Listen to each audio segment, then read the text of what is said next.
Praise the Lord. Hallelujah. We welcome everyone to Miraculous Hand of Jesus Ministry. ഞങ്ങളുടെ മീറ്റിംഗിലേക്ക് നിങ്ങളെ എല്ലാവരെയും ഞങ്ങൾ ഹൃദയംഗമായ സ്വാഗതവും സ്നേഹവും അറിയിക്കുന്നു. നമുക്ക് അല്പസമയം മാന്യ സഹോദരൻ ബില്ലി മാത്യുവിനോട് ചേർന്ന് അദ്ദേഹം ഒരു ടെലിവിഷൻ മ്യൂസിക് ഗ്രൂപ്പിന്റെ ഒരു ലീഡറാണ്. So he is going to lead the worship. അദ്ദേഹത്തിനോട് ചേർന്ന് നമുക്ക് ദൈവത്തെ പാടി സ്തുതിക്ക് മഹത്വപ്പെടുത്താം. Brother Billy Matthew, carry on. It's your time. We welcome the Zoom platform. Amen. Hallelujah. ഈ അനുഗ്രഹിക്കപ്പെട്ട സമയത്തിനായിട്ട് കർത്താവിന് നന്ദിയോടെ സ്തോത്രം ചെയ്യുന്നു. പല സ്ഥലങ്ങളിൽ ഇരുന്നു കൊണ്ട് നമ്മുടെ കർത്താവിനെ സ്തുതിക്കുവാൻ പ്രാർത്ഥിക്കുവാൻ ഒരുക്കുന്ന വിലയേറിയ അവസരത്തിനായിട്ട് കർത്താവിന് നന്ദി പറയാം. കഴിഞ്ഞ നാളുകളിൽ ദൈവം നമ്മളെ അതിശയകരമായിട്ട് വഴി നടത്തി. കർത്താവിന് എണ്ണിയാൽ ഒടുങ്ങാത്ത നന്മകൾ നമ്മുടെ ജീവിതത്തിൽ തന്നു. ജീവിതത്തിൽ പുറകോട്ടും തിരിഞ്ഞു നോക്കിക്കഴിഞ്ഞാൽ കർത്താവ് ചെയ്ത അതിശയ പ്രവൃത്തികൾ, അത്ഭുതങ്ങൾ, എത്ര അതിശയകരമായ പ്രവൃത്തികളാണ് ദൈവം നമ്മുടെ ജീവിതത്തിൽ ചെയ്തത്. കർത്താവിനെ ഒന്ന് പാടി സ്തുതിക്കാം. എണ്ണിയാൽ ഒടുങ്ങാത്ത നന്മകൾ തന്ന കർത്താവിനെ, എണ്ണമില്ലാത്ത കൃപകൾ തന്ന കർത്താവിനെ, കാത്തു പരിപാലിച്ചവനെ നമ്മുടെ ഹൃദയം തുറന്ന് നമുക്ക് ഒരുമിച്ച് സ്തുതിക്കാം. പല സ്ഥലങ്ങളിൽ ഇരുന്നുകൊണ്ട് കർത്താവിനെ സ്തുതിക്കുമ്പോൾ ദൈവത്തിൻ്റെ അതിശയ പ്രവൃത്തികൾ വീണ്ടും നമ്മുടെ ജീവിതത്തിലേക്ക് കടന്നു വരും.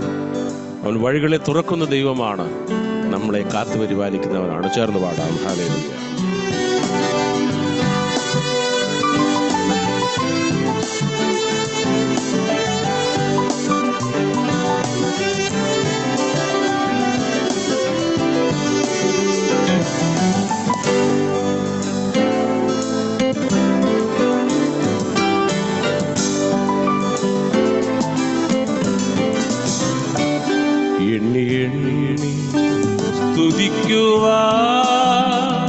എണ്ണമില്ലാത്ത കൃപകളിനാ ഇന്നയോളം തൻ ഭുജത്താ നിന്നെ താങ്ങിയ നാമമേ എണ്ണി സ്തുതിക്കുവാ. എണ്ണമില്ലാത്ത കൃപകളിനാ ഇന്നയോളം തൻ ഭുജത്താ നിന്നെ താങ്ങിയ നാമമേ.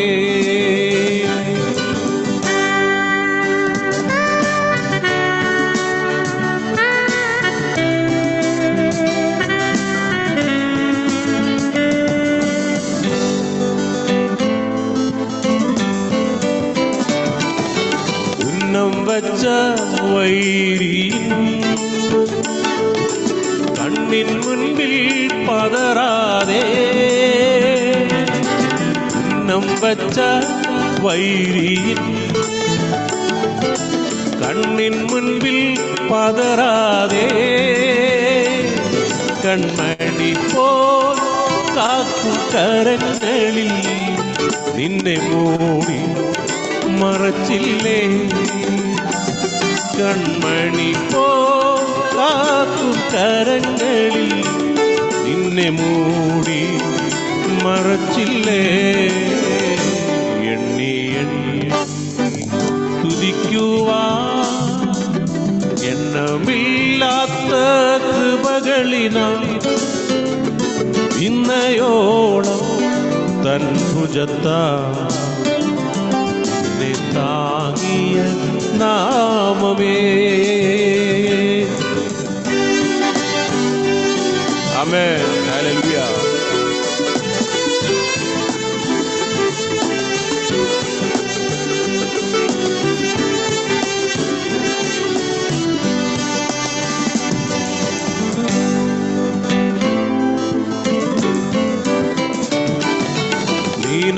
നിനക്കെതിരായി വരും ആയുധം ഫലിക്കയില്ല. നിനക്കെതിരായി വരും ആയുധം ഫലിക്കയില്ല. നിന്റെ ഉടയവൻ നിന്നവകാശം തൻ്റെ ദാസരി നീതിയവൻ. നിന്റെ ഉടയവൻ നിന്നവകാശം തന്റെ ദാസരിൽ നീതിയവൻ എണ്ണി എണ്ണി സ്തുതിക്കുവാൻ എണ്ണമില്ലാത്ത കൃപകളിനാ ഇന്നയോളം തൻ ഭുജത്താ താങ്ങിയ നാമമേ. ആമേൻ, ഹല്ലേലൂയ. ജീവിതം കൈവിട്ടു പോയപ്പോഴൊക്കെ അവൻ നമ്മളെ കാത്തു പരിപാലിച്ച ദൈവമാണ്. നമ്മൾ പാടി നിനക്കെതിരായി വരും ആയുധം വലിക്കുകയില്ല, നിന്റെ ഉടയവൻ നിന്നവകാശം തൻ ദാസരിൽ നീതിയവൻ. നമുക്കറിയാം, ദൈവമക്കൾക്കെല്ലാം വളരെ പ്രതിസന്ധിയിലൂടെ കടന്നുപോയിക്കൊണ്ടിരിക്കുന്ന ഒരു കാലഘട്ടത്തിലാണ് നമ്മൾ ജീവിക്കുന്നത്.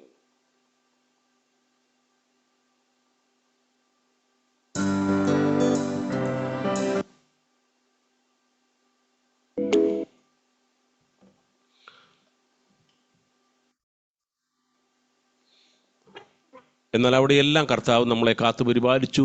നമ്മുടെ രാജ്യത്തേക്കും നോക്കിയാൽ പ്രാർത്ഥനയുടെ ഫലമായി ഉണ്ടായ റിസൾട്ട് എത്ര അതിശയകരമാണ്. ഹല്ലേലൂയ. ദൈവത്തെ മറക്കുന്നവരെ ഇതോർത്തുകൊള്ളുവിൻ, അല്ലെങ്കിൽ ദൈവം നിങ്ങളെ കീറിക്കളയും. ആമേൻ, ഹല്ലേലൂയ.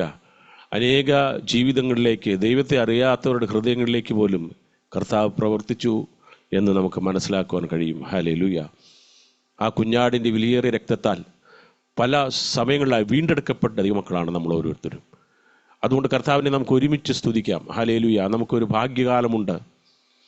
ഈ ലോകത്തിലെ വാസത്തിന് ശേഷം ദൈവം ഒരുക്കുന്ന മനോഹരമായ സുദിനത്തിനായി കാതോർത്ത് കാത്തിരിക്കുന്നവരാണ് നമ്മൾ.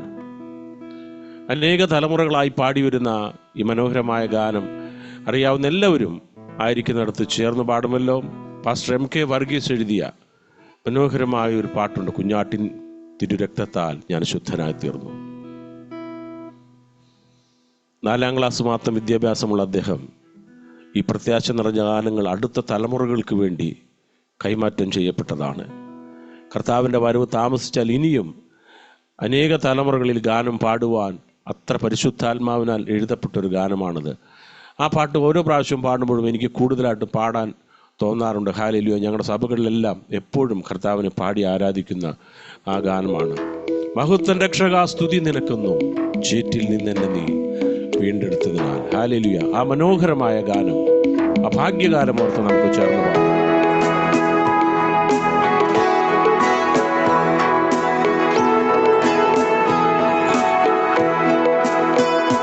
കുഞ്ഞാട്ടിൻ രക്തത്താൽ ഞാൻ ശുദ്ധനായി തീർന്നു, തൻ ചങ്കിലെ ശുദ്ധരക്തത്താൽ ഞാൻ ജയം പാടിയിടും.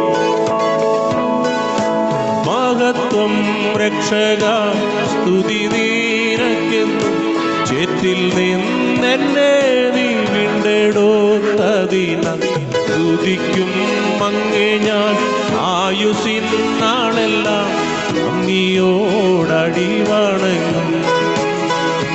ഓ സ്തുതിക്കും അങ്ങേ ഞാൻ ആയുസ്സിൻ നാളെല്ലാം നന്ദിയോടടി വണങ്ങും.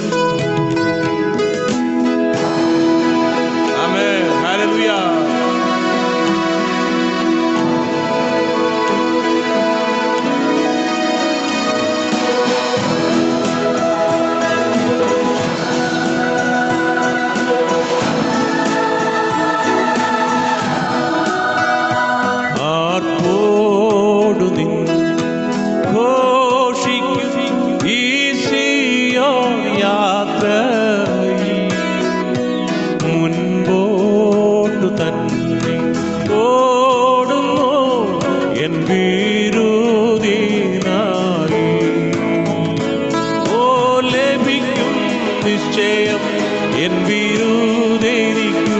ശത്രുക്കളാരുമേ കൊണ്ടുപോകയില്ല.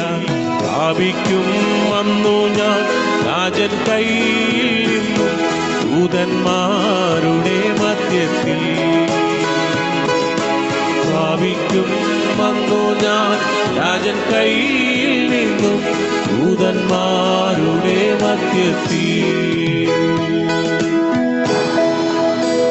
ഭാഗ്യകാലം ഓർക്കുമ്പോൾ എന്നുള്ള തുള്ളുന്നു. ഹല്ലേലൂയ. പ്രത്യാശയുള്ള ഹൃദയത്തോടെ നമുക്ക് ചേർന്ന് പാടാം.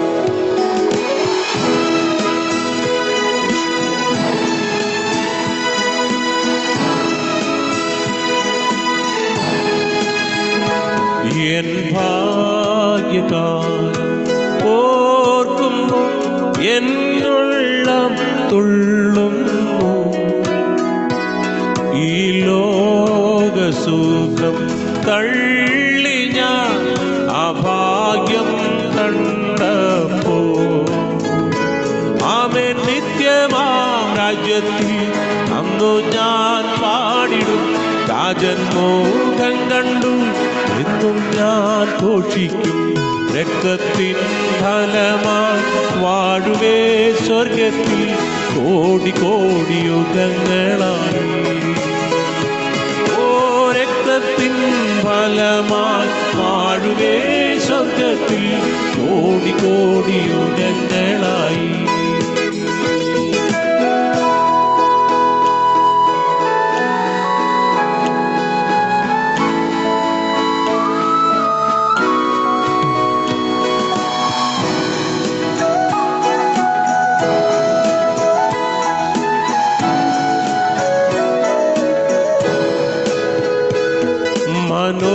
മനോഹരമാ സിയോനിൽ ഞാൻ വേഗം ചേർന്നിടും. എൻ ക്ലേശമായി നീങ്ങിപ്പോ അവിടെയെത്തും. നിത്യമാം സന്തോഷം പ്രാപിക്കും അന്നു ഞാൻ. എൻ ശത്രുവിനതു എടുപ്പാൻ പാടില്ല. ആനന്ദം കൂടിടും സാനന്ദം പാടിടും ശ്രീയേ രാജൻ മുൻപാകെ. ഓ ആനന്ദം കൂടിടും സാനന്ദം പാടിടും ശ്രീയേ രാജൻ മുൻപാകെ. കുഞ്ഞാട്ടിൻ തീരും രക്തത്താൽ ഞാൻ ശുദ്ധനായി തീർന്നു. കഞ്ചങ്കിലെ ശുദ്ധരക്തത്താൽ ഞാൻ ജയം പാടിടും.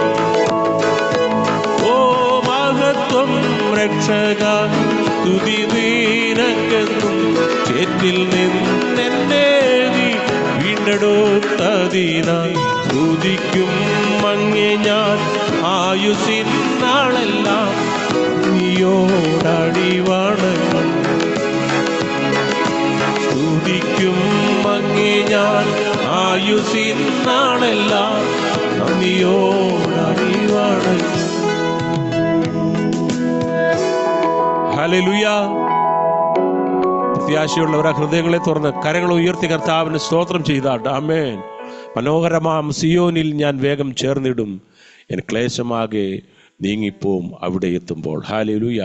ഈ സന്തോഷം ഒരിക്കലും ലോകം നമ്മളിൽ നിന്ന് എടുത്തു കൊണ്ടുപോകാതിരിക്കുവാൻ കർത്താവിൻ്റെ കൃപയിൽ നമുക്ക് ആശ്രയിക്കാം. ആ സുന്ദര രൂപനെ, നമ്മൾ പ്രത്യാശ വെച്ചിരിക്കുന്ന കർത്താവിനെ എത്രയും വേഗം നമ്മൾ കാണും. ലോക സംഭവങ്ങൾ അതാണ് വിളിച്ചു പറയുന്നത്. അന്ന് ഒരുമിച്ച് കർത്താവിനോടുകൂടെ വാഴുന്നവർ, കഷ്ടതയേറെ സഹിച്ചവരും കല്ലേറടി ഇടി കൊണ്ടുമരിച്ചവരെന്ന് മശിഹായോട് വാഴും ആ നാട്ടിൽ.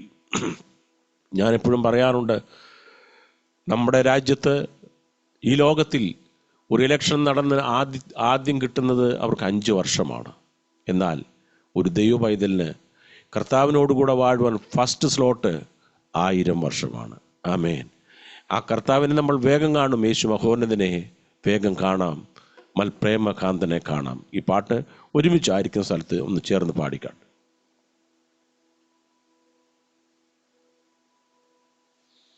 ആമേൻ. ഹല്ലേലൂയ. സ്തോത്രം. Thank you Jesus.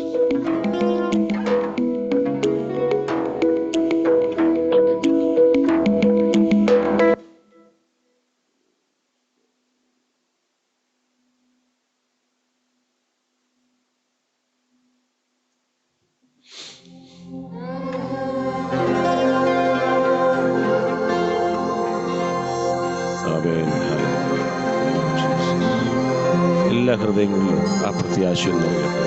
Thank you Jesus.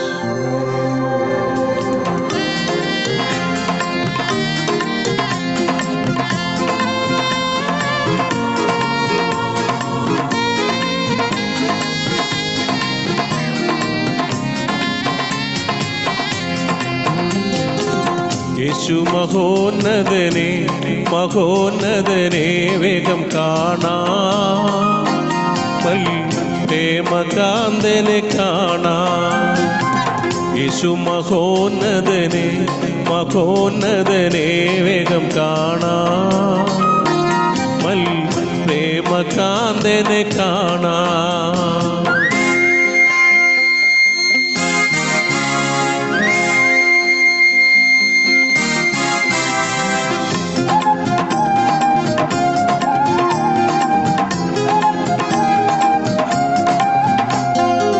സുന്ദരരൂപനെ ഞാൻ ഈ മേഘമതിൽ വേഗം കാണാം, പ്രേമകാന്തനെ കാണാം. സുന്ദരരൂപനെ ഞാൻ ഈ മേഘമതിൽ വേഗം കാണാം, പ്രേമകാന്തനെ കാണാം. കഷ്ടതയേറെ സഹിച്ചവരും കല്ലേറടികൊണ്ടു മരിച്ചവരന്ന് മശിഹായോടു വാഴുമ നാട്ടിൽ. ഓ കഷ്ടതയേറെ സഹിച്ചവരും കല്ലേറടികൊണ്ടു മരിച്ചവരന്ന് മശിഹായോടു വാഴുമ നാട്ടിൽ. യേശു മഹോന്നതനെ മഹോന്നതനെ വേഗം കാണാം, പ്രേമകാന്തനെ കാണാം. Hallelujah, amen. Thank you Jesus.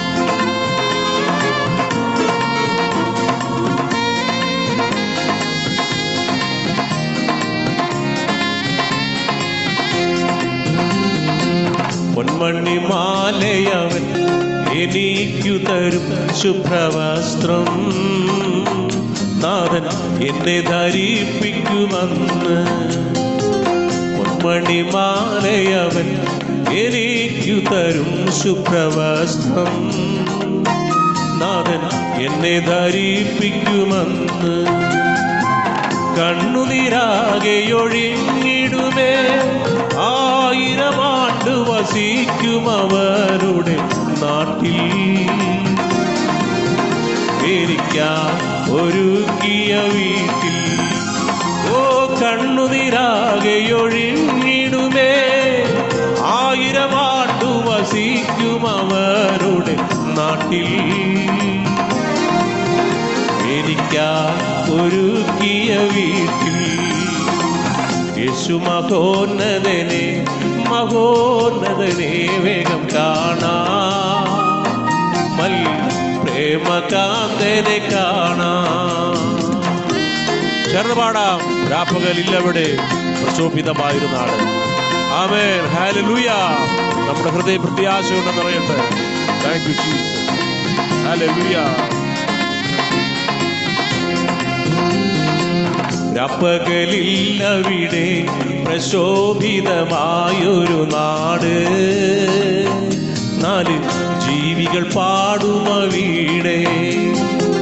രാപ്പകലില്ലവിടെ പ്രശോഭിതമായൊരു നാട്, 4 ജീവികൾ പാടുമവിടെ.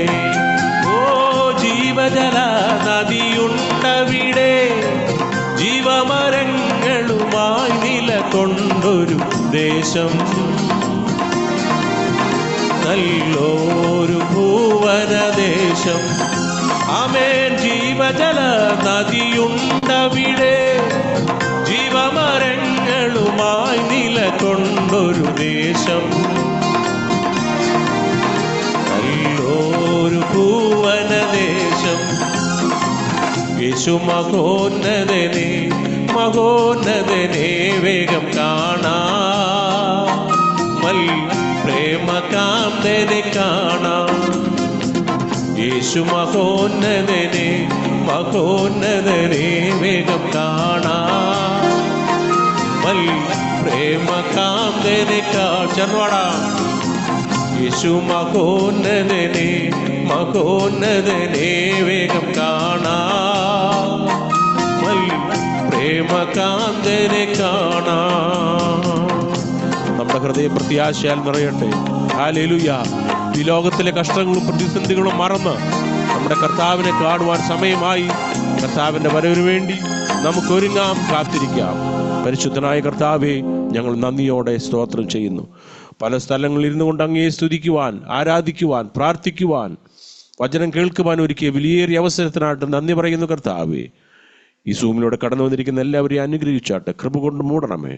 മഹത്വമെല്ലാം അങ്ങേക്ക് ക്രിസ്തു യേശുവിന്റെ വിലയേറിയ നാമത്തിൽ തന്നെ. ആമേൻ. And we welcome everyone one more time. Now, Sister Dency will take care of the rest of the meeting. Dency, will you please take over?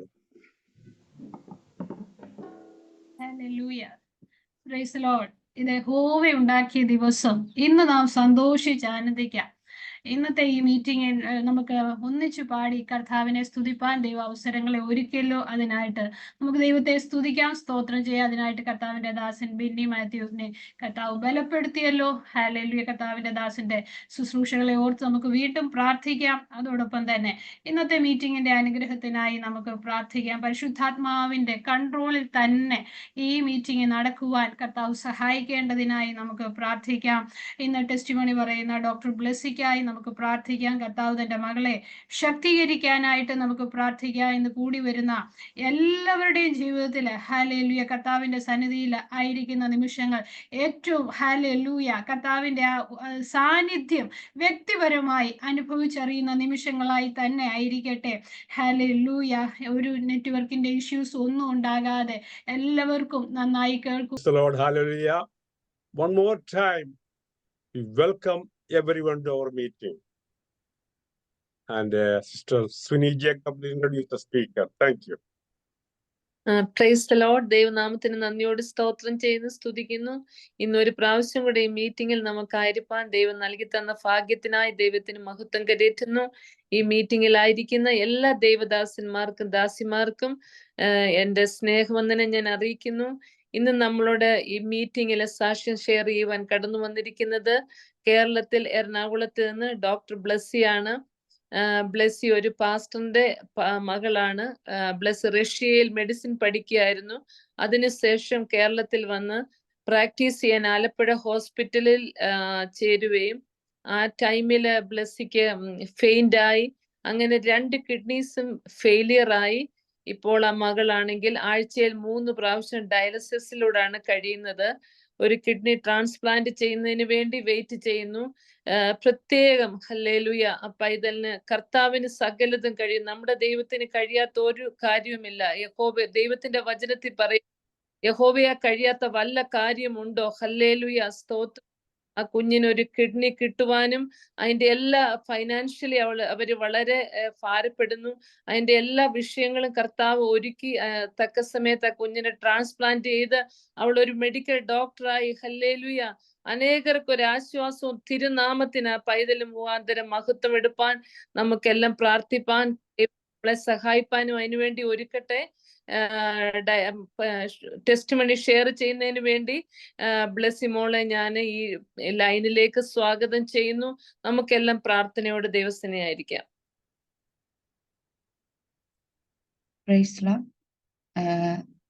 പറയുന്നത് കേൾക്കാവോ? ഓക്കെ. Praise Lord. ദൈവത്തിന്റെ അതിപരിശുദ്ധമായി നാം വാഴ്ത്തപ്പെടുമാറാകട്ടെ. ഈ സമയം നിങ്ങളുടെ മധ്യയിലായിരിക്കാൻ എന്റെ സാക്ഷ്യമായി നിങ്ങളുടെ മുന്നിൽ കടന്നു വരാൻ സഹായിച്ച ദൈവത്തിന് നന്ദി അർപ്പിക്കുന്നു. അതുപോലെ എനിക്ക് ഈ ഒരു അവസരം ഒരുക്കി തന്ന പാസ്റ്ററിനും മറ്റു അംഗങ്ങൾക്കും യേശുക്രിസ്തുവിന്റെ നാമത്തിലുള്ള നന്ദി രേഖപ്പെടുത്തുകയാണ്. പറഞ്ഞതുപോലെ എന്റെ പേര് ബ്ലെസ്സി ഏഞ്ചലാണ്. എനിക്ക് 26 വയസ്സുണ്ട്. ഞാൻ തിരുവനന്തപുരം ജില്ലയിലാണ് എന്റെ വീട്. തിരുവനന്തപുരത്ത് വെള്ളാർടയിൽ. ഇപ്പോ ചികിത്സയുടെ ഭാഗമായിട്ടാണ് ഞാൻ ഇവിടെ എറണാകുളത്തായിരിക്കുന്നത്. ഞാൻ പറഞ്ഞ പോലെ ആണ് എന്റെ 2 വൃക്കകളും ഫെയിലിയറായി ഡയാലിസിസിലൂടെയാണ് ഇപ്പോ കടന്നു പോകുന്നത് തന്നെ. ഒത്തിരി വളരെയധികം ബുദ്ധിമുട്ടുകളിലൂടെയാണ് ഇപ്പോ ഈ നാളുകളിൽ കടന്നു പോകുന്നത്. വൊമിറ്റിങ്ങും അങ്ങനത്തെ ചെറിയ ഇഷ്യൂസ് ഒക്കെ ഒത്തിരി ഉണ്ട്. എങ്കിലും ദൈവം എന്നെ പിടിച്ചു നിൽക്കുവാൻ ദൈവം എന്നെ സഹായിക്കുന്നു.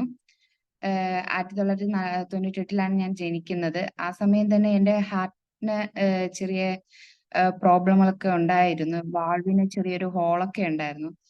അന്നേരം ഞങ്ങള് പൂർണ്ണമായി രക്ഷയുടെ ഭാഗത്തിലേക്ക് കടന്നു വന്നിട്ടില്ല, പപ്പയമ്മയൊന്നും. പപ്പയമ്മയ്ക്ക് CSI ചർച്ചിലാണ് കടന്നു പോയിക്കൊണ്ടിരിക്കുന്നത്. അപ്പോ എന്റെ കുഞ്ഞ് ഞാൻ ജനിക്കുന്നതിന് മുന്നേ തന്നെ എന്റെ പപ്പയ്ക്ക് ബ്ലഡ് ക്യാൻസർ വന്നായിരുന്നു. അപ്പൊ അങ്ങനെ അവര് ഹോസ്പിറ്റലിൽ നിന്നൊക്കെ കൈവിട്ട നേരം പപ്പ ഒരു ചർച്ചിൽ കടന്നു പോവുകയും അവിടെ പ്രാർത്ഥനയിലൂടെയാണ് പപ്പയ്ക്കൊരു പൂർണ്ണ വിടുതൽ കിട്ടിയത്. അങ്ങനെ പപ്പ ആ മെഡിസിൻസ് ഒക്കെ ഉപേക്ഷിച്ച് പൂർണ്ണമായിട്ട് ദൈവ ഭാഗത്തിലേക്ക് കടന്നു വരാൻ ഇടയായി. സ്നാനമൊക്കെ എടുക്കുകയൊക്കെ ചെയ്തു. അങ്ങനെ എങ്കിലും ചെറിയ CSI ചർച്ചിലാണ് പോകുന്നതും ചില ഇടാരാധനകൾക്ക് മാത്രമാണ് പെന്തക്കോസ്ത് ചർച്ചിലായിട്ട് കടന്നു പോയിക്കൊണ്ടിരുന്നത്. അങ്ങനെ ഇരിക്കുമ്പോൾ എന്റെ ഹാർട്ടിന് ഇങ്ങനെ ഹോൾ ഉണ്ടെന്നും അത് കുഞ്ഞ് ആയതുകൊണ്ട് പെട്ടെന്നൊന്നും ചെയ്യാൻ കഴിയത്തില്ല എന്നും 5 വയസ്സ് കഴിയുമ്പോൾ ഒരു സർജറി വേണമെന്നൊക്കെ ഡോക്ടർ അന്നാൾ ആ നേരം പറഞ്ഞിരുന്നു. എന്നാൽ എന്റെ പപ്പയും അമ്മയും വീട്ടിൽ പ്രാർത്ഥന വയ്ക്കുകയും അതിനായിട്ട് ഉപവസിച്ച് പ്രാർത്ഥിക്കുകയൊക്കെ ചെയ്തു. അങ്ങനെ ദർശനത്തിന്റെ ഭാഗമായിട്ട് ഒരു വലിയൊരു വെളിച്ചം വന്ന് എന്റെ ഹാർട്ടിലേക്ക് കടന്നു കയറുന്നതായിട്ട് പ്രാർത്ഥന നടന്നുകൊണ്ടിരുന്നപ്പോൾ ഒരു ആന്റി ദർശനം കാണുകയായി. അങ്ങനെ അടുത്ത ദിവസം ഞങ്ങൾ ഹോസ്പിറ്റലിൽ കടന്നു പോയി അവിടെ ടെസ്റ്റ് ചെയ്യുമ്പോഴൊക്കെയും ഹാർട്ടിൽ ആ ഒരു ഹോള് കാണാനിടയായില്ല. അങ്ങനെ പൂർണ്ണ ഒരു സൗഖ്യം ദൈവം എനിക്ക് അന്നേരം എനിക്ക് തന്നു. അതിനുശേഷം ഇങ്ങനെ ഇരുന്ന് കുറച്ചു നാൾ കഴിഞ്ഞപ്പോൾ ഞങ്ങൾ പഴയതുപോലെ ഈ പെന്തക്കോസ്ത് ചർച്ചിൽ കടന്നു പോവുകയും ദൈവത്തെ ആരാധിക്കുവാനും തുടങ്ങി. അമ്മ അന്നേരം സ്നാനം എടുത്തിട്ടില്ല. ഞാനൊരു ഇച്ചിരി കൂടെ വളർന്ന ശേഷമാണ് അമ്മയും ഈ രക്ഷയുടെ ഭാഗത്തിലേക്ക് കടന്നു വരുന്നത്, സ്നാനം എടുക്കുകയും ചെയ്യുന്നത്. എന്റെ സ്നാനം 10ാം ക്ലാസ് ആയിരുന്നപ്പോഴാണ്. അങ്ങനെ ഒരു വേറെ വലിയ കുഴപ്പങ്ങളൊന്നുമില്ലാതെ ദൈവത്തെ ആരാധിച്ച ദൈവയുടെ വേലയുടെ ഭാഗത്തൊക്കെ ആയിരുന്നു. അങ്ങനെ കടന്നുപോയിക്കൊണ്ടിരിക്കുകയായിരുന്നു. നാട്ടിലെ ആയിരുന്നു എന്റെ പഠനമൊക്കെയും 10ഉം +2 ഒക്കെ നാട്ടിലാണ് പഠിച്ചു കഴിഞ്ഞത്. MBBS എടുക്കണമെന്നൊരു ആഗ്രഹം ഉണ്ടായിരുന്നു. പക്ഷെ വീട്ടിലെ സാഹചര്യമൊന്നും അതിനോട് പൊരുത്തപ്പെടാൻ കഴിയാത്ത നിലയായിരുന്നു. ചെറിയ ചെറിയ കാര്യങ്ങളൊക്കെ ചെയ്തു പോകാനുള്ള സാമ്പത്തിക നിലവാരം മാത്രമേ ആ ഞങ്ങളുടെ വീട്ടിലുണ്ടായിരുന്നുള്ളൂ. എങ്കിലും പഠിക്കണമെന്നുള്ള ഒരു ആഗ്രഹം ഉള്ളത് കൊണ്ട് പപ്പയോട് പറഞ്ഞപ്പോഴും പപ്പ കടമെടുത്ത് എഡ്യൂക്കേഷൻ ലോണും മറ്റു ലോണുകളൊക്കെ എടുത്ത് എന്നെ പഠിക്കാനായിട്ട് റഷ്യയിലേക്ക് വിട്ടു. നാട്ടിലെ ചെറിയ എൻട്രൻസ് എഴുതിയപ്പോഴൊക്കെയും വേറൊരു റാങ്കിലൊക്കെ ആയുർവേദ ഇതിലൊക്കെ കിട്ടിയത്. അപ്പൊ എനിക്ക് MBBS ആയിരുന്നു താല്പര്യം ആയതുകൊണ്ട് പിന്നെ ഒരു എൻട്രൻസിൽ നിൽക്കാതെ തന്നെ ഞാൻ റഷ്യയിലോട്ട്, എൻ്റെ ഒരു ഫ്രണ്ട് റഷ്യയിൽ കടന്നു പോയത് കാരണം അങ്ങോട്ട് റഷ്യയിലോട്ട് തന്നെ പോകാനിടയായി. സന്തോഷത്തോടെയാണ് കടന്നു പോയത്. കാരണം ചെറിയ വാഗ്ദത്തങ്ങളൊക്കെ ഉണ്ടായിരുന്നു. അപ്പോ നമ്മുടെ ആഗ്രഹങ്ങളെ മാനിക്കുന്നവനാണല്ലോ ദൈവം. അപ്പോ അങ്ങനെ പ്രാർത്ഥനയോടെ തന്നെയാണ് റഷ്യയിലോട്ട് കടന്നു പോയത്. വളരെ സന്തോഷത്തോടെ ആയിരുന്നു ആദ്യ നാളുകളിലൊക്കെയും. ഞാൻ 2016 റഷ്യയിൽ ജോയിൻ ചെയ്യുന്നത്. എന്നാൽ ഒരു 3 മാസമൊക്കെ കഴിഞ്ഞ് ഒരു 2017 ഫെബ്രുവരി ഒക്കെ ആയപ്പോഴത്തേക്കും പെട്ടെന്ന് ശരീരത്ത് നീരൊക്കെ വരാൻ തുടങ്ങി. ആദ്യം കാലാവസ്ഥയുടെ ഒക്കെ ആണെന്നാ വിചാരിച്ചത്. അന്ന് ആ സമയങ്ങളിൽ നല്ല സ്നോഫോളിന്റെ സമയമൊക്കെ ആയിരുന്നു. കാലാവസ്ഥയുടെ ആയിരിക്കാം, എന്തെങ്കിലും അലർജിക്കൊക്കെ ആയിരിക്കാം എന്ന് ആദ്യം വിചാരിച്ച് വേറെ വേദനകളോ കാര്യങ്ങളോ ഒന്നും ഇല്ലാത്തത് കൊണ്ട് അതിനെ നിസ്സാരമായിട്ട് അങ്ങ് തള്ളിക്കളഞ്ഞു. കുറെ നാൾ കഴിഞ്ഞപ്പോൾ പിന്നെയും അത് മുഖത്തും ഒക്കെ വരാൻ തുടങ്ങി. എന്നാൽ ഈ നീര് വന്ന് കുറച്ച് രാവിലെ എഴുന്നേൽക്കുമ്പോൾ നല്ല നീര് കാണും. കുറച്ച് കഴിയുമ്പോൾ അതൊരു 2-3 മണിക്കൂർ കഴിയുമ്പോഴത്തേക്ക് ആ നീര് ശരീരത്തിൽ നിന്ന് വിട്ടുമാറുന്ന ഒരവസ്ഥയായിരുന്നു. അപ്പോ വേറെ ബുദ്ധിമുട്ടും ഇല്ലാത്തത് കൊണ്ട് കാരണം അങ്ങനെ മുന്നോട്ട് പോയിക്കൊണ്ടിരിക്കുകയായിരുന്നു. അപ്പൊ രാവിലെ ക്ലാസ്സിന് പോകണം. ഭയങ്കര ഫുൾ ടൈറ്റ് ആയിട്ടുള്ള ഒരു ഷെഡ്യൂൾഡായിരുന്നു. അപ്പോ അടുത്ത് അങ്ങനെ കുറച്ച് നാൾ കഴിഞ്ഞപ്പോഴത്തേക്ക് ഒരു ദിവസം ക്ലാസ്സിലിരിക്കുമ്പോൾ തന്നെ പെട്ടെന്ന് ഒരു വയറുവേദന കടന്നു വന്നു. വിചാരിച്ച് ക്ലാസ്സിന് നേരെ ഫുഡൊന്നും കഴിക്കാൻ ടൈം കിട്ടാറില്ല ഇടയ്ക്കൊക്കെ. അപ്പൊ അതിന്റെ എന്തെങ്കിലും ഗ്യാസ്ട്രിക് ആയിട്ടുള്ള എന്തെങ്കിലും പ്രോബ്ലം ആയിരിക്കുമോ എന്ന് വിചാരിച്ചു. അപ്പൊ ഉടനെ ക്ലാസ്സിൽ നിന്ന് മാമിനോട് ഞാൻ പറഞ്ഞു. എന്നിട്ട് ക്ലാസ് ഇത്തിരി നേരത്തെ ഞങ്ങളെ വിട്ടു. ഞങ്ങൾ ഹോസ്റ്റലിൽ കടന്നു വന്ന ഉടനെ ഫുഡ് കഴിക്കാനായിട്ട് ഒരു ഗ്ലാസ് ചായ ഇട്ട് കുടിച്ചായിരുന്നു. ഉടനെ തന്നെ അത് വൊമിറ്റ് ചെയ്യാനിടയായി. അടുത്ത് ചെറിയ ഫുഡൊക്കെ ഉണ്ടാക്കി കഴിച്ചെങ്കിലും കഴിക്കുന്ന ഭക്ഷണ പദാർത്ഥങ്ങളൊക്കെ ഉടനെ തന്നെ പുറത്തോട്ട് പോകുകയായിരുന്നു. വേറെ മാറില്ല. അപ്പം ഈ 2-3 കുറെ വട്ടം ഇങ്ങനെ വൊമിറ്റ് ആയപ്പോഴത്തേക്ക് ശരീരം സ്വാഭാവികമായിട്ട് തന്നെ ക്ഷീണിക്കാൻ തുടങ്ങി. പിന്നെ ഫുഡൊന്നും കഴിക്കേണ്ട, കിടന്നുറങ്ങാന്നുള്ള രീതിയിൽ അന്ന് കിടന്നങ്ങ് ഉറങ്ങി. പക്ഷെ ഉറക്കത്തിൽ തന്നെ പെട്ടെന്ന് പിന്നെയും വൊമിറ്റിങ്ങിനുള്ള ഒരു ടെൻഡൻസി ഉണ്ടായി. ഞാൻ എഴുന്നേറ്റ് വൊമിറ്റ് ചെയ്യാൻ തുടങ്ങി. രാത്രിയാണ്, എല്ലാവരും നല്ല ഉറക്കം. ഫ്രണ്ട്സിനെ വിളിക്കാന്ന് വെച്ചാൽ അടുത്ത ദിവസം ഏർലി മോർണിംഗ് ക്ലാസ്സിന് പോകേണ്ടതുണ്ട്. എല്ലാവരും നല്ല ടയേർഡാണ്. അപ്പൊ ആരെയും വിളിക്കേണ്ടെന്ന് തോന്നി. ഞാൻ അങ്ങനെ കിടന്ന് വൊമിറ്റ് ചെയ്യാൻ തുടങ്ങി. ഒരു 10-15 മിനിറ്റ്സിന് ഇടയ്ക്കിടയ്ക്ക് again ഇങ്ങനെ വൊമിറ്റ് ചെയ്ത് അകത്തുള്ള ബയൽ ജ്യൂസും പാൻക്രിയാറ്റിക് ജ്യൂസ് അങ്ങനെയുള്ള ഈ ബ്ലൂ കളറിലും ഗ്രീൻ കളറിലൊക്കെ ഇങ്ങനെ പുറത്തോട്ട് വരാൻ തുടങ്ങി. ആകെ ക്ഷീണിക്കാൻ തുടങ്ങി. ഒട്ടുമില്ല. ഈ ശബ്ദങ്ങൾ കേട്ടുകൊടുക്കുക ഉടനെ ഫ്രണ്ട്സ് എഴുന്നേറ്റു. അവര് ഹോസ്റ്റൽ അധികൃതരോട് അറിയിച്ചു. അങ്ങനെ ഒടുക്കം ചെറിയ മെഡിസിൻ നിന്ന് ഹോസ്പിറ്റലിൽ അറിയിച്ചു. ഹോസ്പിറ്റലിൽ നിന്ന് ഡോക്ടേഴ്സും നഴ്സൊക്കെ കടന്നു വന്നു. എന്നെ നോക്കി. അവര് ഇഞ്ചക്ഷൻ ഒക്കെ തന്നു. എങ്കിലും യാതൊരുവിധ ഒരു മാറ്റവും കണ്ടില്ല. ബോഡി വളരെയധികം വീക്ക് ആയിക്കൊണ്ടിരിക്കുകയാണ്. ഉടനെ തന്നെ അവർ ആംബുലൻസിൽ എന്നെ ഒരു ഹോസ്പിറ്റലായിട്ട് കൊണ്ടുപോയി. എന്നാൽ അവിടെ അവർ നോക്കിയിട്ട് അടിസ്ഥാനപരമായ ചെക്കപ്പുകളൊക്കെ നോക്കിയിട്ടൊന്നും അവർക്ക് അത് എന്താണെന്ന് മനസ്സിലായില്ല. എന്നെ വേറൊരു മെഡിക്കൽ കോളേജ് പോലത്തുള്ള ഒരു ഹോസ്പിറ്റലിലേക്ക് എന്നെ കൊണ്ടുപോയി. അവിടെ കൊണ്ടുപോകുമ്പോഴത്തേക്കും ഏകദേശം പകുതി ഓർമ്മയെല്ലാം അങ്ങ് പോയിരുന്നു. അവരവിടെ സ്കാൻ ചെയ്തിട്ട് എന്നോട് പറഞ്ഞു അബ്ഡോമിനിൽ ഫ്ലൂയിഡ് നിറഞ്ഞിട്ടുണ്ട്. എത്രയും വേഗം അത് ഒരു ലാപ്രോസ്കോപ്പി ചെയ്ത് മാറ്റിയില്ല എങ്കിൽ ജീവന് തന്നെ ആപത്താണെന്ന് പറഞ്ഞു. വളരെയധികം വിഷമത്തിലായിപ്പോയി. കാരണം പപ്പ അമ്മ ഒക്കെ അടുത്തില്ല. നമുക്ക് എന്തൊരു പ്രതിസന്ധി വരുമ്പോഴും അച്ഛനും അമ്മയും കൂടെ ഉണ്ടെങ്കിൽ നമുക്കൊരു അത്രയും ബലമായിരിക്കും. കുഞ്ഞു പ്രായവും കൂടെ ആയതുകൊണ്ട് വലിയ എന്ത് ചെയ്യണമെന്നൊരു ഒരു ഐഡിയയും കിട്ടിയില്ല. ദൈവത്തോട് ഇങ്ങനെ പ്രാർത്ഥിച്ചു. എനിക്ക് പഠിക്കുകയും ചെയ്യണം, എന്ത് ചെയ്യണം എന്നുള്ള ആകെ ഒരു വിഷമത്തിലായിപ്പോയി. അപ്പോ ഞങ്ങൾക്ക് അവിടെ ഒരു ഇങ്ങനെ ലാംഗ്വേജിന്റെ പ്രോബ്ലം ഉണ്ട്. റഷ്യൻ മാത്രമേ ഹോസ്പിറ്റലുള്ളവർ സംസാരിക്കത്തുള്ളൂ. വലുതായിട്ട് ഇംഗ്ലീഷ് ഒന്നും അവര് പറയത്തില്ല. അപ്പൊ ഞങ്ങളെ ഒരു സീനിയർ ചേട്ടൻ വന്നിട്ട് ഇങ്ങനെ ഞങ്ങളെ വന്ന് ട്രാൻസ്ലേറ്റ് ചെയ്യും എല്ലാം ചെയ്ത് സഹായിക്കുകയൊക്കെ ചെയ്തു. അപ്പൊ ആ ഒരു സാറ് എന്നെ ലീഡറാണ് അദ്ദേഹം തന്നെ പപ്പയെ വിളിച്ചറിയിച്ചു. പപ്പയോട് ഇങ്ങനെ കാര്യങ്ങളൊക്കെ പറഞ്ഞു. അപ്പൊ പിന്നെ എന്തായാലും അവിടെ തന്നെ സർജറി ചെയ്യാമെന്നുള്ള ഒരു നിലവാരത്തിലെത്തി. ഉടനെ തന്നെ എന്നെ ഓപ്പറേഷൻ തിയേറ്ററിൽ കയറ്റി. രാത്രി തന്നെ സർജറി ചെയ്തു. അവര് അബ്ഡോമിനിൽ നിന്ന് ഫ്ലൂയിഡ് റിമൂവ് ചെയ്തു. അവിടെ ഹോസ്പിറ്റലിൽ അഡ്മിറ്റ് ആയിരുന്നു, ICU തന്നെ. അങ്ങനെ കുറച്ചു നാൾ അങ്ങനെ കഴിഞ്ഞു പോയിട്ടും ഈ ശരീരത്തിൽ നീരിന് ഒരു മാറ്റവും വരുന്നില്ല. അപ്പോ അത് എന്താണെന്നുള്ള ഒരു ഇതിന് അവര് ഫർദർ ട്രീറ്റ്മെന്റിന് വേണ്ടിയിട്ടുള്ള കാര്യങ്ങൾക്ക് അറിയാൻ വേണ്ടി ടെസ്റ്റുകൾ അവര് എടുത്തായിരുന്നു, ബ്ലഡുകൾ എടുത്തു. അങ്ങനെ ആയപ്പോ അവര് പറഞ്ഞു ഇതൊരു റെയർ അസുഖമാണ്, SLE ആണ്. അപ്പോ അതിന് വേണ്ടി പ്രത്യേകിച്ച് ഒരു ക്യൂർനെസ് ഇല്ല. ചെറിയ കാര്യങ്ങൾ ചെയ്ത് നമുക്ക് ട്രീറ്റ്മെന്റ് ചെയ്യാനേ കഴിയത്തുള്ളൂ. ഭാവിയിൽ എപ്പോഴെങ്കിലും ഒരു ഓർഗൻ ഇത് ബാധിക്കും, ട്രീറ്റ്മെന്റ് ഇല്ല, അങ്ങനെയൊക്കെ പറഞ്ഞു. ആകെ വിഷമത്തിലായിപ്പോയി. സന്തോഷത്തോടെയാണ് പഠിക്കാൻ വന്നത്. ദൈവമേ ഇതെന്തൊരു ശോധനയാണ് എന്റെ ജീവിതത്തിൽ കടന്നു വരുന്നതെന്നൊക്കെ വിചാരിച്ചു. പപ്പ പറഞ്ഞു ശരി. പപ്പയും മാത്രമല്ല എല്ലാരും പറഞ്ഞു ആദ്യം നാട്ടിൽ കടന്നു പോകാം, ട്രീറ്റ്മെന്റ് ചെയ്യാം, എന്താണെന്ന് വെച്ചാൽ അതിന് നടക്കട്ടെ എന്ന് പറഞ്ഞു. ഓക്കെ. ഞാനും വിചാരിച്ചു ദൈവമേ ഇങ്ങനെ സന്തോഷത്തോടെ കടന്നു വന്നു, എനിക്ക് പിന്നെ ഇത് മുന്നോട്ട് പൂർത്തിയാക്കാൻ കഴിയത്തില്ലയോ എന്നൊക്കെയുള്ള ഒരു ഭാരത്തോടെ ഇരുന്നു. കാരണം അവിടെ അസുഖം ഉണ്ടെങ്കിൽ അങ്ങനെ ബാക്കി പഠിക്കാനുള്ള അവസരം അങ്ങനെ കോളേജിൽ നിന്നില്ല. അപ്പോ ഞാൻ നാട്ടിൽ കടന്നു പോകാം എന്നുള്ള ഒരു ഉദ്ദേശത്തോടെ എല്ലാം ശരിയാക്കി, പേപ്പേഴ്സ് ഒക്കെ ക്ലിയർ ആക്കി. അങ്ങനെ ഇരുന്നപ്പോ ലാസ്റ്റ് ഇങ്ങനെ ഫൈനലായിട്ട് ഞങ്ങള് അവിടെ കോളേജിലെ ഡീനെ ചെന്ന് കാണാനായിട്ട് ഇങ്ങനെ പോയി, ഡീനോട് പറയാനായിട്ട്. അവിടെ പോയപ്പോഴത്തേക്കും വൈസ് ഡീൻ എന്നോട് ചോദിച്ചു, ബ്ലസ്സി ഇപ്പൊ നാട്ടിൽ കടന്നു പോയാ ബ്ലസ്സി പിന്നെ തിരിച്ചു വന്ന് പഠിക്കാൻ ബ്ലസ്സിക്ക് അവസരം കിട്ടുമോ എന്ന് എന്നോട് ചോദിച്ചു.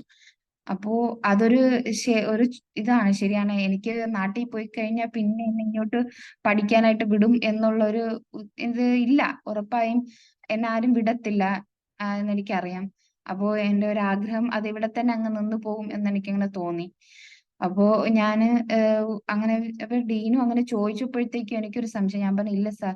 അപ്പൊ ഡീൻ പറഞ്ഞ് ബ്ലസ്സിക്ക് പഠിക്കാൻ പറ്റുവാ എന്ന് തോന്നുവാണെങ്കിൽ ബ്ലസ്സി ഇവിടെ തന്നെ നിന്നോ, ഞങ്ങൾക്ക് ചെയ്യാൻ പറ്റുന്ന കാര്യങ്ങളൊക്കെ ഞങ്ങൾ ചെയ്തു തരാം എന്നിങ്ങനെ പറഞ്ഞു. എസ്തേർ റാണിക്ക് രാജാവിന്റെ മുമ്പിൽ ഒരു ദയ ലഭിച്ചതുപോലെ എനിക്ക് ആ സമയത്ത് ദൈവം അദ്ദേഹത്തിന്റെ മുന്നിൽ ഒരു കരുണ ഉണ്ടാവാൻ എനിക്കിടായി. അങ്ങനെ ഞാൻ അവിടെ തുടർന്ന് പഠിക്കാമെന്നുള്ളൊരു ഉറച്ചൊരു നിലപാടെടുത്തു.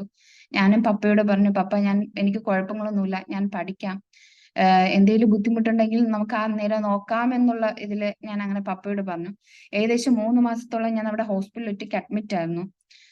അങ്ങനെ അവിടെ നിന്ന് ഞാൻ ട്രീറ്റ്മെന്റ് എല്ലാം കഴിഞ്ഞ് ഞാൻ പുറത്തിറങ്ങി ക്ലാസ്സിന് പോയി. അങ്ങനെ ക്ലാസ്സിന് പോയി. ചെറിയ ചെറിയ ബുദ്ധിമുട്ടുകൾ ഒത്തിരി ഉണ്ടായിരുന്നു. ശരീരത്തിൽ നീരുണ്ട്, പിന്നെ ഫുഡിലെ റെസ്ട്രിക്ഷൻ, അപ്പം ഇഷ്ടമുള്ള ആഹാരങ്ങൾ കഴിക്കാൻ പറ്റുന്നില്ല. അങ്ങനെ ഒക്കെ ബുദ്ധിമുട്ടുണ്ട്. ചില സമയം രാവിലെ എഴുന്നേൽക്കാനൊക്കെ തന്നെ ഒത്തിരി നല്ലധികം ബുദ്ധിമുട്ടുണ്ടാകാറുണ്ട്. എങ്കിലും എല്ലാവരോടൊപ്പം ഫ്രണ്ട്സ് ഒക്കെ എന്നെ ഒത്തിരി അധികം സഹായിച്ചു. ഞങ്ങൾക്ക് അവിടെ ഒരു ചെറിയൊരു പ്രെയർ ഗ്രൂപ്പ് ഒക്കെ ഉണ്ട്. സൺഡേ ഞങ്ങൾ അവിടെ എല്ലാവരും ദൈവമക്കൾ എല്ലാവരും ചേർന്ന് വർഷിപ്പ് ഒക്കെ ചെയ്യാറുണ്ട്. എന്റെ റൂംമേറ്റും ഒരു പെന്തക്കോസ്ത് കുട്ടിയാണ്, അൻസ ഗ്രേസ് എന്നാണ് പേര്. അവൾ എന്നെ അധികം ആയിട്ട് എന്നെ സഹായിക്കുകയും ഒരു കുഞ്ഞിനെ ട്രീറ്റ് ചെയ്യും പോലെ അവൾ എന്നെ നല്ലതുപോലെ എന്നെ നോക്കുകയൊക്കെ ചെയ്തു. അങ്ങനെ വളരെയധികം സന്തോഷത്തോടെ പോയി. ഒത്തിരി പ്രാവശ്യം വോമിറ്റിങ്ങും കാര്യങ്ങളും, ഇടയ്ക്ക് ഹോസ്പിറ്റലൈസ്ഡ് ആകാണ്ടത്, ഇടയിൽ ചിക്കൻ ബോക്സ് വന്നു, ഇൻഫെക്ഷൻ്റെ ഇത് വന്നു, അങ്ങനെ അധികം. അപ്പോഴൊക്കെയും ദൈവത്തോട് ഞാൻ പ്രാർത്ഥിക്കും, ദൈവമേ എനിക്ക് മാത്രം എന്താണ് ഇങ്ങനെ ഒരു കഷ്ടം, ഞാൻ അങ്ങനെ പ്രത്യേകിച്ച് ആർക്കും ഒരു ദോഷം ചെയ്യുന്നില്ല, പിന്നെ എന്തുകൊണ്ടാണ് എന്റെ ജീവിതത്തിൽ ഇങ്ങനെ ഒരു കഷ്ടം, അങ്ങനെ ഇങ്ങനെ വിചാരിച്ചു. അപ്പോഴേക്കും എനിക്കൊരു ഒരു വാഗ്ദത്വം തന്നെ എനിക്ക് തന്നിട്ടുള്ളത് ജോസഫിനുള്ള ഒരു വാഗ്ദത്വമാണ്. അധിക കഷ്ടതയിലൂടെ ദൈവഭാഗത്തൂടെ ഇങ്ങനെ കടന്നു ചെന്ന് ഒരു വലിയ അനുഗ്രഹങ്ങൾ പ്രാപിക്കുമെന്നൊരു വാഗ്ദത്വമാണ് എനിക്ക് ദൈവം എനിക്ക് തന്നിരുന്നതിനെ. അപ്പൊ ഒക്കെ ഞാൻ ഇങ്ങനെ പ്രാർത്ഥിക്കുമ്പോൾ എനിക്കൊരു വാക്യം കിട്ടാറുണ്ട്. യോബ് 29:11. നിനക്ക് നീ പ്രതീക്ഷിക്കുന്ന ഒരു ശുഭഭാവി നിനക്ക് വരാൻ ഞാൻ നിരൂപിക്കുന്ന നിരൂപണങ്ങൾ ഇന്നവയെന്ന് ഞാൻ അറിയുന്നു, അത് തിന്മയ്ക്കായിട്ടല്ല നന്മയ്ക്കായിട്ടത്രേ എന്നുള്ള ഒരു വാക്യം എന്നെ അധികമായി ഉറപ്പിച്ചു പോന്നു.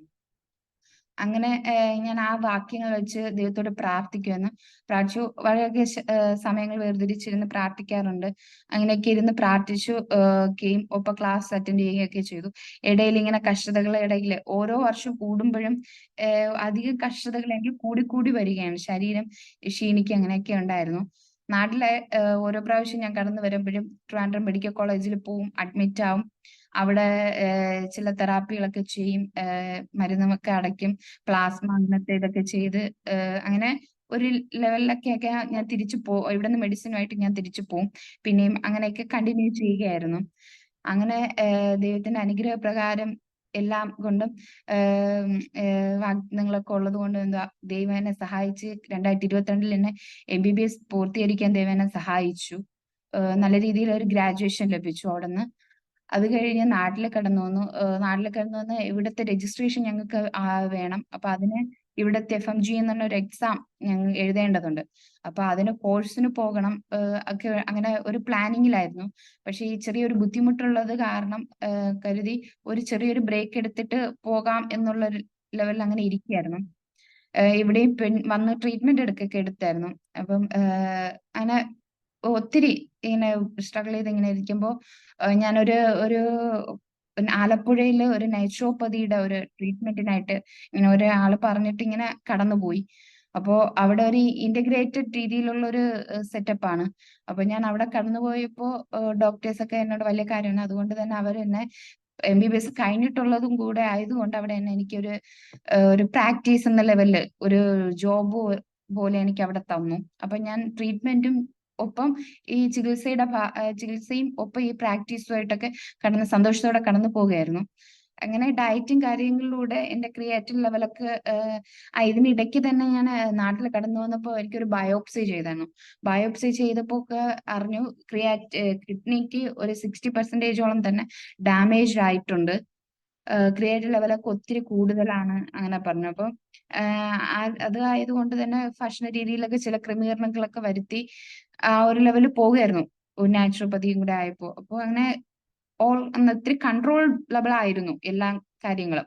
അങ്ങനെ സന്തോഷത്തോടെയൊക്കെ ആയിരുന്നു. അത് കഴിഞ്ഞ് തിരിച്ച് ട്രിവാൻഡ്രത്ത് കടന്നു വന്ന് ഞാൻ പഠിക്കാൻ വേണ്ടി തുടർ പഠനത്തിനായിട്ട് ഒരു സെന്ററിൽ ജോയിൻ ചെയ്തു.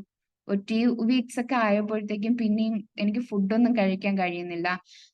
ഒട്ടും ഭയങ്കര ഒരു വോമിറ്റിങ്ങും ഒരു എഴിച്ചിരിക്കാനുള്ള ഒരു ബലോ അങ്ങനെയൊന്നും എനിക്കില്ല. ഞാനത് പിന്നെ വീട്ടിൽ വിളിച്ചു പറഞ്ഞു. തിരിച്ച് വീട്ടിൽ വന്നപ്പോഴത്തേക്കും ചെക്കപ്പ് ചെയ്തപ്പോ ഒത്തിരി കൂടുതലാണ്. അങ്ങനെ ഇരിക്കുമ്പോൾ തന്നെ പിന്നെ ഉടനെ തിരിച്ച് ആലപ്പുഴയിലേക്ക് വന്നു. അടുത്ത ദിവസം തന്നെ പെട്ടെന്ന് എനിക്ക് കാര്യങ്ങളൊക്കെ അവിടെ ഇങ്ങനെ പറഞ്ഞുകൊണ്ടിരിക്കുന്നതിനിടയിൽ പെട്ടെന്ന് എനിക്ക് ഫിക്സ് വന്നു. ബോധമൊക്കെ അങ്ങ് പോയി. അവിടെ അടുത്തുള്ള ഹോസ്പിറ്റലിൽ കൊണ്ടുപോയി. അവരെന്നെ അവിടെ എടുത്തില്ല. നേരെ അവിടെ നിന്ന് തന്നെ എറണാകുളം ലിസിയിലോട്ട് എന്നെ പറഞ്ഞു വിടാനിടയായി.